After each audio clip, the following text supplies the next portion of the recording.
친구들 여기 나무꾼 두 명이 있어요. 나무꾼이 숲속에서 영차 하면서 나무를 열심히 베고 있어요. 그리고 이들은 나무를 베어서 마을에 가져다 파는 나무꾼들이었죠. 그리고 어느 날과 다를 바 없이 열심히 나무를 베고 있었어요. 그때였어요. 이 오른쪽에 있는 나무꾼이 나무를 베려고 도끼를 이렇게 휙 들었어요. 근데 도끼를 이렇게 휙 드는 순간 이 도끼날이 도끼에서 분리가 돼 버렸어요. 이렇게 휙 드는 순간 도끼날이 분리돼서 휙 뱅글뱅글 도더니 이 뒤에 있던 나무꾼의 머리를 치고 말았어요. 그래서 이 뒤에 있던 나무꾼은 피를 흘리면서 쓰러졌어요. 그래서 앞에 있던 나무꾼이 외쳤어요. 자네 괜찮나? 어서 일어나 보게. 정신 차려.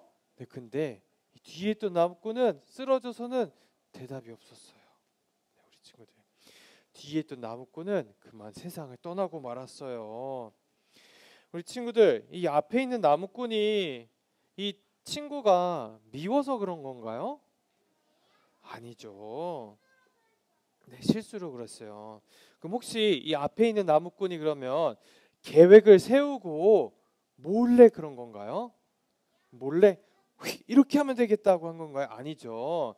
뒤에 있는 나무꾼은 미워한 것도 아니고 계획을 세운 것도 아니에요. 네, 맞아요. 우리 친구들 말처럼 실수로 그랬던 거예요. 근데 우리 친구들 그러면 미워하지도 않았고 계획을 세우지도 않았고 그저 실수로 그런 거니까 실수로 뒤에 있는 동료를 죽인 거는 괜찮은 건가요? 네, 질문이 너무나 어렵죠. 근데 아무리 실수라도 우리 친구들 사람을 죽이면 벌을 받아야 해요. 오늘 말씀에서 그렇게 얘기하고 있어요. 왜냐하면 우리 사람은 하나님의 형상을 닮아서 아주 존귀하고 귀한 존재이기 때문에 그래요. 여기 있는 친구들 한 명 한 명 모두가 하나님의 형상으로 지어진 아주 소중한 존재들이에요. 그래서 실수라도 우리 친구들을 다치게 하면 바로 벌을 받아야 되는 거죠. 그래서 앞에 있는 나무꾼이 나무를 베려고 이렇게 도끼를 들었지만 실수로라도 뒤에 있는 나무꾼을 다치겠다면 벌을 받아야 하죠. 성경 말씀에는 그럼 이런 사람들은 어떻게 벌을 받아야 한다고 말씀하고 있을까요? 바로 피해 보복자를 피해서 고향을 떠나야 한다고 말씀하고 있어요.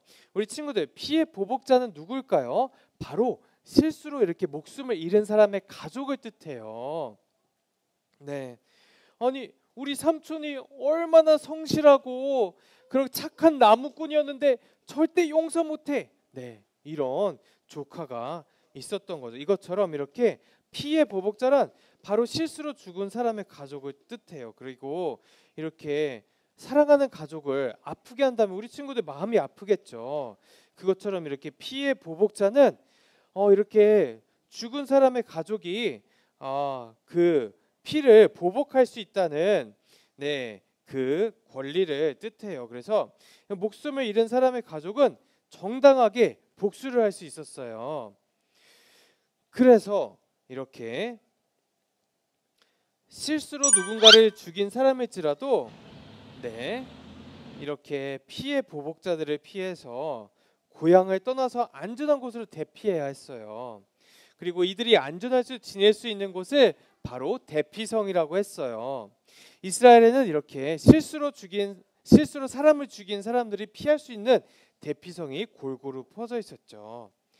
그리고 대피성의 사람들은 오늘 하나님의 말씀처럼 실수로 사람을 죽이고 이렇게 피한 사람들을 보호해야 했어요.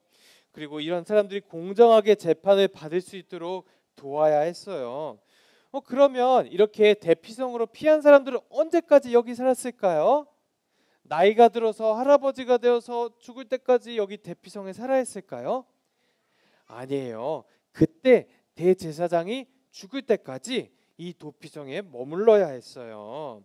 그것처럼 그때 대제사장이 죽을 때까지 고향에 돌아가지도 못하고 이 대피성에 살아야 했던 거예요. 그러니까 아무리 실수로도 사람을 죽였다면 그 벌은 전혀 가볍지가 않았어요.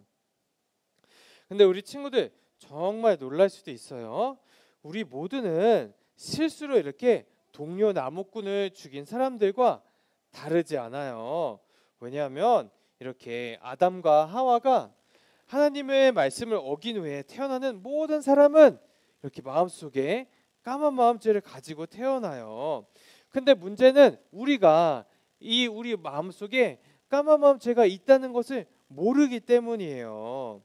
그래서 우리의 마음이 타락하고 오염된 것을 모르기 때문에 우리는 우리의 마음속의 생각을 따라서 생활하면서 죄를 짓고 또 짓고 더 지어요.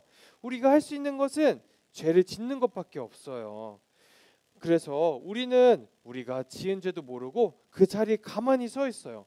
마귀가 피의 보복자를 데리고 칼을 우리 목에 겨누고 있는데 우리는 모르고 그냥 가만히 서 있는 꼴이죠. 근데 그런 바보 같은 우리를 예수님은 사랑하셨어요. 예수님은 그런 우리를 가만히 놔두지 않으셨어요. 그래서 우리의 삶 가운데 우리가 해결할 수 없는 어려운 일들, 우리가 실패라고 생각하는 해결할 수 없는 일들이 일어나게 하셨어요. 그래서 우리는 그 해결할 수 없는 일들 때문에 때로는 가끔 눈물을 흘리기도 하고요. 아주 힘들어해요. 이 세상이 아주 행복한 일만 가득한 곳인 줄 알았는데 그렇지 않은 거예요. 우리가 해결할 수 없는 일들이 있고 우리를 힘들게 하는 일들이 있어요. 그래서 얼마나 힘들었던지 마침내 오랫동안 정들었던 고향까지 떠나기로 마음먹게 되었죠. 그리고 이렇게 인생의 실패자라고 생각하면서 발걸음을 옮기기 시작했어요. 그렇지만 예수님은 그런 우리의 발걸음을 가만히 놔두지 않으시고 계획대로 인도하셔요. 네, 예수님은 바로 그런 우리를 어디로 인도하시나요? 네, 저기 언덕 위에 도피성으로 인도하시죠. 네, 그곳에서 우리의 상처를 꿰매주시고 약을 발라주시고 우리 마음속에 이 시꺼먼 죄를 보여주세요. 네, 드디어 처음으로 우리가 저 도피성 바로 교회에서 말씀을 통해서 우리 마음속에 이 까만 마음죄를 처음으로 들여다봤어요. 근데 얼마나 시꺼먼지 깜짝 놀랐어요. 그래서 우리는 바로 하나님에게 우리 마음속에 가득한 이 까만 마음죄를 용서해달라고 기도하게 되죠. 회개하는 기도를 드려요. 그러면 이렇게 우리 자기밖에 모르는 사람들로 가득한 그런 죄의 고향에서 이렇게 비로소 우리는 분리되어요. 그래서 이렇게 하나님을 예배하는 도피성 안에서, 하나님을 예배하는 교회 안에서 말씀을 통해서 우리의 진짜 모습을 보게 됐죠. 그리고 눈물로 회개하고 우리는 죄를 용서받고 죄에서 자유를 얻게 되는 거죠. 우리 사랑하는 친구들, 이렇게 전도사님이 도피성으로 피한 사람이 자유를 누리려면, 자기의 마을로 돌아가려면 당시 이스라엘을 섬기던 대제사장이 죽어야 한다고 했죠. 이렇게 우리가 우리 안에 죄가 있는 줄도 모르고 실수로 밥 먹듯이 지은 수많은 죄를 하나님의 공정한 심판 가운데 예수님이 모두 십자가에서 지셨어요. 우리가 아무리 실수로 죄를 지었지만 여전히 그 죄에 대한 대가는 죽음이에요. 그러나 우리를 구원하는 대제사장이 되기로 마음먹은 예수님은 죽으실 것을 알고도 우리를 선택하셨어요. 그래서 대제사장이신 예수님이 우리 대신 죄값을 치르시고 공정하게 죽으셨기 때문에 우리는 자유를 얻게 된 거죠. 우리 사랑하는 친구들, 오늘 얘기는 전도사님의 이야기와 다르지 않아요. 전도사님도 이렇게 전도사님이 죄인인지도 모르고 죄를 많이 지었어요. 그러나 예수님은 그런 전도사님을 사랑하셨어요. 그래서 힘든 일을 많이 겪게 하시고 교회로 인도하셨죠. 그래서 교회에서 말씀을 통해서 전도사님 안에 있는 그 죄를 보게 하셨어요. 그래서 전도사님은 이 죄를 회개하고 예수님의 자녀가 되었어요. 우리 친구들, 살다 보면 어렵고 힘든 일이 찾아올 때가 있을 거예요. 그리고 때로는 그것이 마음속에 너무나 큰 실패로 다가오고 우리 친구들에게 좌절감을 안겨줄 수도 있어요. 그러나 죄가 가득한 우리의 익숙한 고향에서 이렇게 도피성으로 교회로 부르시는 이것은 예수님의 음성이에요. 이것은 실패가 아니에요. 예수님은 죄 앞에 장님 같은 우리가 예수님의 음성을 듣고 말씀 가운데 우리 마음속에 있는 죄를 보게 되기 원하세요. 우리에게 화를 내고 우리를 혼내려고 하시는 것이 절대 아니에요. 우리가 마음속의 죄를 보고 그 마음속의 짐을 예수님에게 넘겨드리기 원하시는 거죠. 네, 우리가 우리의 죄를 회개해서 용서받고 마음속에 예수님을 향한 기쁨과 감사로 살아가게 하시기 원하는 거죠. 우리 사랑하는 친구들, 이렇게 예수님은 우리 친구들이 언제 올까 그 간절한 마음에 미리 우리 친구들이 그 죄를 고백하기도 전에 미리 그 죄를 다 해결해 놓으셨대요. 십자가에서 미리 해결해 놓으셨대요.